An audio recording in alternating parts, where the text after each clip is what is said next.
बिहार के गोपालगंज में एक बहुत ही प्राचीन मंदिर है जिसे थावे वाली माँ या भवानी माँ के नाम से जाना जाता है। यह गोपालगंज शहर से करीब 7 से 8 किलोमीटर दूर थावे में स्थित है।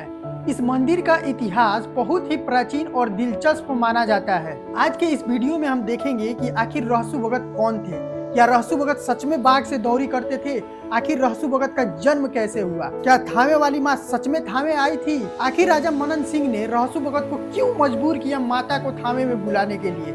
आज इन सारे सवालों का जवाब हम इस वीडियो में देखेंगे, तो हमारे साथ इस वीडियो में बने रहिए। नमस्कार दोस्तों, मैं रॉबिन सिंह एक बार फिर से स्वागत करते हैं आप लोगों का हमारे नए वीडियो में। अगर आप भी हमारे वीडियो पहली बार देख रहे हैं तो चैनल को सब्सक्राइब करना ना भूलें। अगर फेसबुक पर देख रहे हैं तो फेसबुक पेज को फॉलो करना ना भूलें। थावे वाली माता का इतिहास जानने से पहले हमें ये जानना पड़ेगा कि आखिर रहसु भगत कौन थे, आखिर रहसु भगत का जन्म कैसे हुआ। थावे मंदिर के लोकप्रिय कथाओं में यह बताया जाता है कि रहसु भगत का जन्म 14वीं से 16वीं शताब्दी में हुआ था।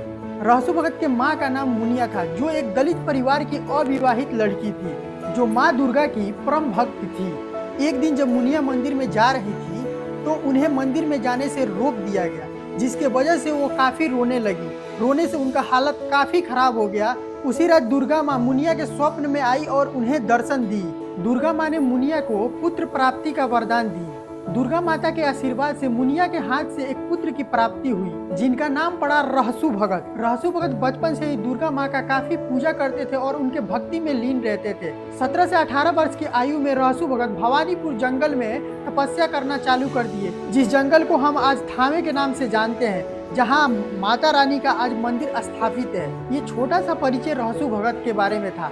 आइए अब हम जानते हैं कि आखिर राजा मनन सिंह कौन थे। राजा मनन सिंह के बिना ये कहानी अधूरी रह जाएगी, क्योंकि राजा मनन सिंह ही थे जिन्होंने मां भवानी को थावे में आने से मजबूर कर दिया था। राजा मनन सिंह चेरो वंश के राजा थे जो उस समय राज्य किया करते थे। राजा मनन सिंह के राज्य में अकाल पड़ गया, जहां प्रजा खाने के लिए तरसने लगी। थावे मंदिर के कथाओं में यह बताया जाता है कि अकाल के समय रहसु भगत प्रजा की मदद किए। रहसु भगत पत्तों और घास पे बाघ से दौरी किया करते थे, जिससे अनाज निकलती थी और वह सारा अनाज प्रजा में बांट दिया करते थे। धीरे धीरे यह बात राजा मनन सिंह के पास पहुंच गई। रहसु भगत को बंदी बनाने का आदेश दे दिए। रहसु भगत को बंदी बना के दरबार में पेश किया गया। राजा ने उनसे पूछा कि क्या तुम कोई तांत्रिक विद्या जानते हो या फिर ये सब कैसे कर पाते हो। रहसु भगत ने बोला कि इसमें मेरा कोई हाथ नहीं है, ये सब दुर्गा माँ का कृपा है। राजा मनन सिंह ने रहसु भगत की एक भी बात नहीं सुनी और उन्होंने कहा कि क्या तुम इतने बड़े पुजारी हो गए हो कि माँ दुर्गा तुम्हारी बात मानती है।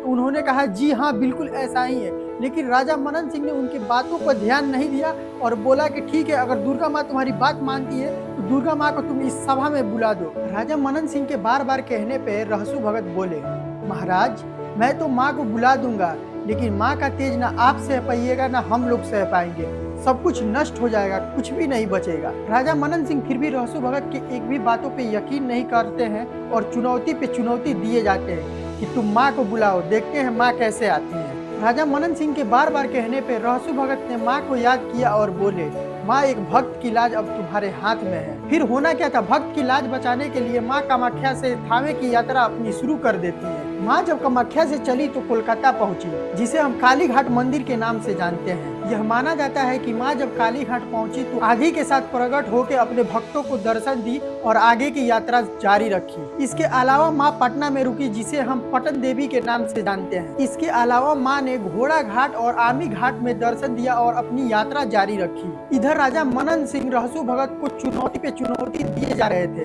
लेकिन राजा मनन सिंह को इस बात का एहसास नहीं था कि माँ को प्रकट होते ही सब कुछ नष्ट हो जाएगा। जब माँ थावे पहुंची तो जोड़ का आंधी तूफान और कंपन शुरू हो गया। राजा मनन सिंह के सारे भवन नष्ट होने लगे। तभी रहसु भगत के सर से हाथ निकला और माँ का चूड़ी और कंगन दिखा। उसी वक्त चेरो राज्य का राज नष्ट हो गया और राजा की मृत्यु हो गई और माँ वहीं विराजमान हो गई, जिसे हम आज थावे वाली माता के नाम से जानते हैं। थावे में स्थित यह मंदिर 52 शक्ति पीठों में से एक माना जाता है। यहाँ यूपी, बिहार और नेपाल के भक्त ज्यादा आते हैं। यह माना जाता है कि थावे वाली माता का जो लोग दिल से दर्शन करते हैं और अपनी मन्नत मांगते हैं, उनकी मनोकामना जरूर पूरा होती है। अगर आपको भी थावे वाली माता के लिए दिल में प्रेम है तो एक बार आप थावे मंदिर में जाएं और दर्शन करें। आपको हमारा वीडियो कैसा लगा कमेंट बॉक्स में जरूर बताएं और वीडियो लाइक शेयर करना ना भूलें।